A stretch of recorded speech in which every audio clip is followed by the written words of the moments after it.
Hi dear students, myself Pooja Patwar and today we are going to read our chapter number 8, Reach for the Top, part 2, Maria Sharapova. In part 1, we had read about Santosh Yadav who had set records by becoming the first youngest woman to scale the Mount Everest, and later on she set another record by scaling the Mount Everest twice. So today we are going to read about Maria Sharapova, who is a Russian girl, but for her training she had moved to USA. So now she lives in United States of America. So let us start reading about her. A Russian girl, Maria Sharapova, reached the summit of women tennis when she was barely 18. तो वो सिर्फ 18 साल की थी जब वो women's tennis के summit तक पहुंच गई. She is a Russian girl, right? So as you read about her, see if you can draw a comparison between her and Santosh Yadav. So आप जब इसको पढ़ोगे तो you can compare the both personalities. In part 1 we had read about Santosh Yadav कि वो कैसे अपने उसके अगेंस्ट होके अपने जो सोसाइटी थी, अपने पेरेंट्स के, आपको वो कितनी स्ट्रॉन्ग डिटरमाइंड थी और उसने क्या क्या हर्डल्स को क्रॉस किया. In the same way in this chapter, in this part we will come to know what obstacles she had to face and how she overcame those obstacles and touch the glory of success. So there is something disarming about Maria Sharapova. So disarming means likable, right? So here the writer is saying that कुछ एक ऐसा है मरिया Sharapova में जो आपको उसको like करने के लिए मजबूर करता है.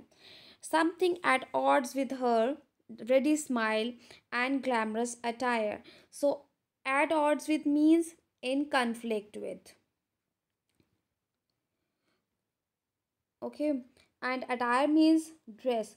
उसने इतनी सुंदर ड्रेस पहनी होती है, उसके चेहरे पे इतनी अच्छी स्माइल होती है, बट कुछ एक ऐसा होता है जो शायद उसके ड्रेस और उसकी स्माइल के साथ मैच नहीं करता है और आपको मजबूर करता है कि आप उसे लाइक करो. And that something in her lifted her on Monday 22 August 2005 to the world number 1 position in women's tennis. और वही एक चीज़ जो उसमें है, जो आपको उसको लाइक करने को मजबूर करती है, उसी चीज़ ने उसको 22 अगस्त 2005 मंडे वाले दिन वर्ल्ड की नंबर 1 पोजीशन पे पहुंचा दिया वीमेंस के टेनिस में. All this happened in almost no time. और ये सब होने में ज़्यादा टाइम नहीं लगा. Poised beyond her years, the Siberian born teenager took just 4 years as a professional to reach the pinnacle. Pinnacle mean height. तो इस हाइट सक्सेस पे पहुंचने की, इस हाइट ऑफ सक्सेस उसे पहुंचने के लिए उसको ज़्यादा टाइम नहीं लगा. She just took 4 years. Professional training उसने सिर्फ 4 साल की ली. एंड वो उस चीज़ को उसने, वो ये साइबेरियन बॉर्न टीनेजर है, मतलब she was born in Siberia, तो उसको सिर्फ 4 साल लगे प्रोफेशनल ट्रेनिंग के. Then she reach to this height of success.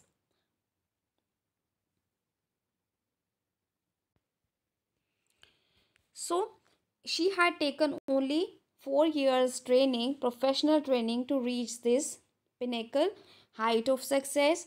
Poised means calm.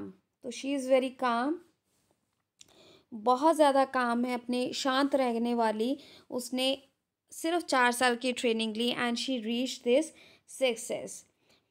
So this is the image of Maria Sharapova. However, the rapid ascent in a fiercely competitive world began 9 years before with the level of sacrifice few children would be prepared to endure. तो ये जो उसको, मतलब accent, ये जो success की सीढ़ी उसने चढ़ी है, ठीक है, वो लगभग ये जो कंपटीशन के एरा में उसे सक्सेस की सीढ़ी चढ़ी है, वो लगभग 9 साल पहले ही शुरू हो गई थी जब उसको सेक्रीफाइस करना पड़ा.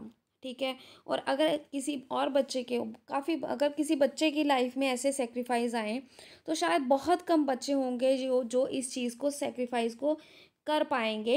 एंड्योर करना होता है सहन करना. तो बहुत कम बच्चे होंगे जो इस चीज़ को सेक्रीफाइस को करने के लिए, सहन करने के लिए या देने के लिए प्रिपेयर्ड होंगे.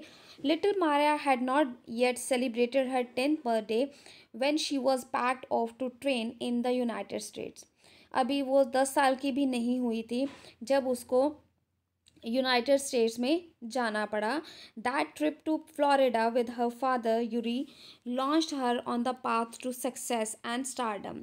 ये जो उसका फ्लोरिडा को ट्रिप था उसके फादर के साथ, उसकी वजह से उसे एक तरह से वो उसकी वजह से वो इस सक्सेस के पाथ पर रास्ते पे पहुंची. But it also required a heart wrenching 2 year separation from her mother Yelena. तो उसके फादर का नाम क्या था? यूरी. उसकी मदर का नाम है येलेना. बट उसको हार्ट रेंचिंग मीन्स बहुत दुख देने वाला, मतलब अपने आप पे कंट्रोल करके रखने वाला, उसको अपने मदर से, येलेना से 2 साल दूर रहने पड़ा. सो यू कैन इमेजिन कि 9 साल का बच्चा अपने मदर से कैसे दूर रहेगा. Just so we just acknowledge how much she has sacrificed for this thing, right. The letter was compelled to stay back in Siberia because of visa restriction. Letter means her mother. उसकी mother को Siberia में ही रहना पड़ा क्योंकि उसकी visa restriction, उसे visa नहीं पास हो रहा था. The 9 year old girl had already learn an important lesson in life. अब 9 साल की, इस 9 साल की लड़की ने लाइफ की शुरुआत में ही, मतलब अभी 9 साल की एज में ही एक बहुत इंपॉर्टेंट लेसन सीख लिया था लाइफ से. That tennis excellence would only come at a price. At a price means sacrifices. तो अगर उसको एक्सीलेंस चाहिए, अगर उसने कुछ अचीव करना है तो उसे कुछ ना कुछ सेक्रीफाइस करना ही पड़ेगा. I used to be so lonely. मैं बहुत अकेला रहती थी, अकेला फील करती थी. मरिया शरापोवा रिकॉल्स मीन याद करके बताती हैं. I missed my mother terribly. मैं अपनी मदर को बहुत ज़्यादा मिस करती थी. My father was working as much as he could to keep my tennis training going. मेरे फादर जितना कर सकते थे उतना किया उन्होंने, उतनी ज़्यादा मेहनत करते थे ताकि मेरी टेनिस ट्रेनिंग चलती रहे. So he couldn't see me either. तो इसलिए वो भी मुझे मिल नहीं पाते थे. Because I was so young I used to go to bed at 8 p.m. क्योंकि मैं बहुत छोटी थी इसलिए मैं 8 बजे सोने चली जाती थी. The other tennis peoples would come in at 11 p.m. और बाकी जो टेनिस प्लेयर्स थे, जो सीखते थे ट्रेनर से, ट्रेनिंग अंडर ट्रेनी थे, वो भी क्या करते थे, वो 11 बजे आते थे. एंड वेक मी अप, मुझे उठाते थे. And order me to tidy up the room and clean it. और मुझे बोलते थे कि इसको साफ़ करो, रूम की सफाई करो. Instead of letting that depress me, मतलब इस चीज़ से मैं डिप्रेशन में आती थी नहीं आती थी, मैं टेंशन नहीं लेती थी या मैं उदास नहीं होती थी. I became more quietly determined and mentally tough. मैं बहुत ज़्यादा मेंटली स्ट्रांग हो गई, बहुत ज़्यादा डिटरमाइंड हो गई. I learn how to take care of myself. मैंने सीखा कि अपना ध्यान कैसे रखते हैं. I never thought of quitting. मैंने कभी इस चीज़ को छोड़ने का कभी नहीं सोचा कि मैं इस ट्रेनिंग को बीच में छोड़ दूँ. Because I knew what I wanted. क्योंकि मुझे पता था मैंने क्या अचीव करना है, मुझे क्या चाहिए. When you come from nothing and you have nothing, then it makes you very hungry and determined. जब आप पीछे सब जब आते हो, पीछे आपके पास कुछ ना हो और अभी भी आपके पास कुछ ना हो, तब तुम बहुत ज़्यादा डिटरमाइंड हो जाते हो और सक्सेस के लिए हंग्री हो जाते हो. मतलब you want that thing at any cost, right. I would have put up with much more humiliation and insults that to steadfastly pursue my dream. तो मुझे पता था कि मेरे को पता था कि अगर मैंने अचीव करना है, अगर मैं अपना ड्रीम अचीव करना है, अपना सपना पूरा करना है, तो मुझे ये सारी चीज़ें टॉलरेट करनी पड़ेंगी. ठीक है. मेरा जो डिटर्मिनेशन था वो इन सारी ह्यूमिलेशन, इन इंसल्ट से और भी ज़्यादा, बहुत ज़्यादा बड़ा था. तो ये मेरे ड्रीम के सामने कुछ भी इम्पोर्टेंस नहीं रखते थे.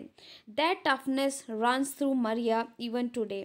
तो आज भी वो इतनी ही हार्ड है, इतनी ही वो डिटरमाइंड है.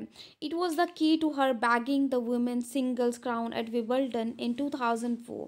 तो इसी की वजह से यही उसकी सक्सेस की है, जिसकी वजह से उन्होंने विमेन सिंगल्स क्राउन सीखा अचीव किया 2004 में, and to her meteoric rise to the world number one sport the following year, और next year she became the world number one. ठीक है, मिट्योरिक राइज क्या होता है, very at a high speed.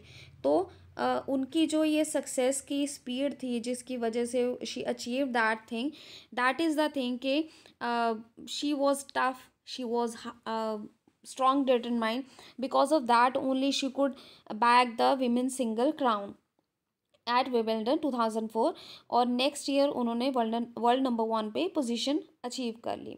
While her journey from the frozen plains of Siberia to the summit of women's tennis has touched the hearts of tennis fan, जबकि एक जगह एक side पे अगर देखा जाए जो उनकी जर्नी है साइबेरिया के एरिया से, साइबेरिया के इलाके से विमेन टेनिस के अचीव पॉइंट पे, सक्सेस की वाली पॉइंट पे पहुंचने की वजह से बहुत सारे जो उनके टेनिस प्लेयर्स हैं उनका दिल जीता है। For the youngsters herself there appears to be no room for sentiment. तो जो अपनी उसकी अगर बात की जाए तो उसके लिए कोई भावनाओं के लिए कोई जगह नहीं है। The straight looks and the answer she gives when asked about her ambition make it amply clear that she considers the sacrifice were worth it. तो अगर उनसे कोई बात करता है, she has no feelings for this thing, she is so determined कि जब उससे कोई पूछता है कि शी जस्ट सेज के जो वो आंसर्स देती है उससे पता चलता है कि वो अपने एम्बिशन को अचीव करने के लिए कुछ भी कर सकती हैं। तो शी सेज कि मैंने जो सेक्रीफाइसेस किए हैं वो उस लायक थे मेरी अचीवमेंट के, मतलब जो मैं अगर मैंने कुछ अचीव करना है तो उसके लिए ये सेक्रीफाइसेस बनते ही थे, राइट। तो and she has very straight looks, she is not like that कि she is not you know she doesn't feel like lonely, and she doesn't feel like कि उसने इतना कुछ खोया है। she is very determined about that, she is very clear about her statements कि जो उसने अचीव किया है दैट उसके लिए ये सेक्रीफाइसेस बनते ही थे। I am very competitive, she says कि मैं बहुत ज़्यादा कॉम्पिटिटिव हूँ। I work hard at what I do, मैं जो भी काम करती हूँ उसमें मैं पूरी मेहनत करती हूँ। इट्स माई जॉब, और ये मेरा काम बनता है। This is her Mantra for success, और इसी की वजह से वो सक्सेस को अचीव कर पाई है। Though Maria Sharapova speaks with a pronounced American accent, तो जब वो बोलती हैं उनके बोलने में लहजे में अमेरिकन एसेंट आता है, अमेरिकन वे ऑफ स्पीकिंग है। She proudly parades her Russian nationality, but she admits it कि मैं रशियन हुई हूँ। Clearing all doubts she says, तो सभी के डाउट्स क्लियर करते हुए she says I am Russian, it's true that the US is a big part of my life. मैं रशियन हूँ, चाहे यूएस मेरी ज़िंदगी का बहुत इंपॉर्टेंट पार्ट है, but I have Russian citizenship, but मेरी सिटीजनशिप जो है वो रशियन है। My blood is totally Russian, मेरा खून जो मेरी रगों में दौड़ता है वो भी रशियन है। I will play the Olympics for Russia if they want me, अगर रशियन गवर्नमेंट मुझे बोले कि मैं उनके लिए ओलंपिक्स खेलूं तो मैं उनके लिए श्योरली खेलूंगी। Like any number of teenage sensations, Maria Sharapova list fashion, singing and dancing as her hobbies. तो जैसे बाकी टीनेजर्स होते हैं उनमें जो फीलिंग्स होती हैं, जैसे वो अपने आप को ड्रेसअप करते हैं, जो उनकी हॉबीज़ होती हैं, इन the same way Maria shares the same hobbies. She likes fashion, she likes singing, she does dancing as well. She loves reading the novels of Arthur Conan Doyle, तो उसको आर्थर कॉनन डॉयल के novels पढ़ने बहुत पसंद है। I would like to tell you here over here कि Arthur Conan Doyle के जो नॉवेल्स होते हैं दे आर बेसिकली मिस्ट्री वाले होते हैं, जिसमें कि जो हम डिटेक्टिव हैं शर्लक होम्स से स्टोरीज़ होती हैं, शर्लक होम्स वाली स्टोरीज़ होती हैं जिसमें कि वो मिस्ट्रीज़ को सॉल्व करते हैं। So Arthur Conan Doyle is the founder of और the creator of Sherlock Holmes. So her fondness for sophisticated evening gowns appears at odds with her love for pancakes with chocolate spread and fizzy orange drinks. तो वो evening gowns पहनती हैं, sophisticated होते हैं, ज़्यादा lavish नहीं होते हैं, ठीक है। और वो उसकी जो उसका लव है उनके साथ मैच नहीं करते हैं। उसका लव है pancakes, chocolate spread and fizzy orange drinks. Maria Sharapova can not be pigeon hold और कैटेगराइज। उसको हम मरिया शरापोवा को किसी कैटेगरी में नहीं डाल सकते। Her talent, unwavering desire to succeed and readiness to sacrifice have lifted her to the top of the world. उसमें जो टैलेंट है, उसको अनवेवरिंग डिज़ायर है, मतलब जो अचीव करने की डिज़ायर है, और रेडीनेस, और किसी भी चीज़ को सेक्रीफाइस करने की जो उसमें तैयारी रहती है, वो रेडी रहती है, उसकी वजह से वो टॉप वर्ल्ड के नंबर 1 पॉइंट पर पहुंच पाई है। Few would grudge her the rich is she is now reaping. तो बहुत ज़्यादा लोग हैं जो उससे जलते हैं कि उसको इतने पास, उसने उसके पास इतनी अमीरी है। This is what she has to say about her monetary gains from tennis. Monetary means money. तो उसको जो टेनिस से इनकम हुई है या उसने गेन जो किया है, she says about that of course money is a motivation. वो कहती है कि मनी जो है वो मोटिवेशन है। Tennis is a business and a sport. Tennis एक बिजनेस भी है और स्पोर्ट भी है, but the most important thing is to become number 1 in the world. कहती बट सबसे बड़ी चीज़ है दुनिया में सब एक नंबर 1 पे होना है। That's the dream that kept me going. और नंबर 1 पे बनने रहना ही मेरा सपना है, जिसकी वजह से मैं इतनी हार्ड वर्क करती रहती हूँ। So this was the chapter बच्चे। I hope you have understood and you liked it. If you did, please do tell me in the comments and give me thumbs up. If you didn't, please do tell me where I lagged and what was the thing that you didn't understand. I'll be waiting for your comments. Thank you and have a nice day. Enjoy your day. Bye bye.